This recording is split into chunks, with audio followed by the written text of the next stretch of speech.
राम राम राम।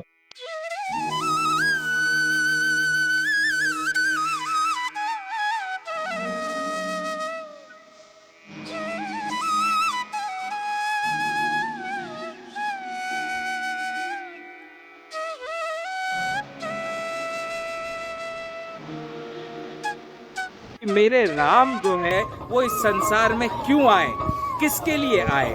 राम आए हमारे लिए, हम सारे जीवों के लिए। हम इस संसार में आकर, माया नगरी में आकर, माया के पड़ाव में ऐसे भटक जाते हैं कि हमें और कुछ सूझता ही नहीं है। जीवन की राह से भटक जाते हैं।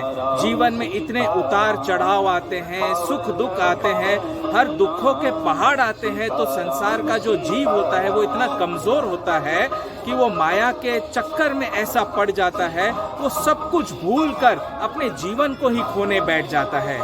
तो मेरे प्रभु राम इतने अंतर्यामी हैं, इतने मर्यादा पुरुषोत्तम हैं कि उन्होंने हम सारे भक्तों के लिए, हम सारे जीवों के लिए इस संसार में वे आए मानव रूप धारण करके। और मानव रूप धारण करके वे लक्ष्मीकांत यहाँ पर इतने हजारों वर्षों तक रहे।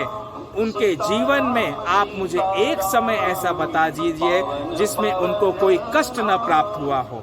उनका जीवन कष्टों से भरा हुआ रहा, लेकिन दुखों से भरे होने के बावजूद भी, अपने परिवार से दूर रहने के बावजूद भी उन्होंने कभी भी अपने कर्म मार्ग को नहीं छोड़ा।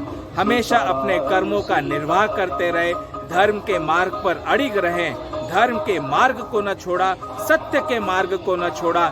एक पत्नी व्रत बनकर रहे, पत्नी का धर्म का भी पालन किया, पिता पुत्र के रिलेशन को भी निभाया, पुत्र का धर्म का पालन किया, भाई भाई के प्रेम को निभाया, भाई के धर्म का पालन किया। यहाँ तक कि निषाद राज के साथ में वे निषादों के वन में भी गए और उन निषादों का भी कल्याण किया। और जब वन वन भटके तो हर साधु संत के दर पर जा जाकर प्रभु राम ने उन सबको दर्शन दे देकर उनके जीवन की तपस्या पूर्ण की।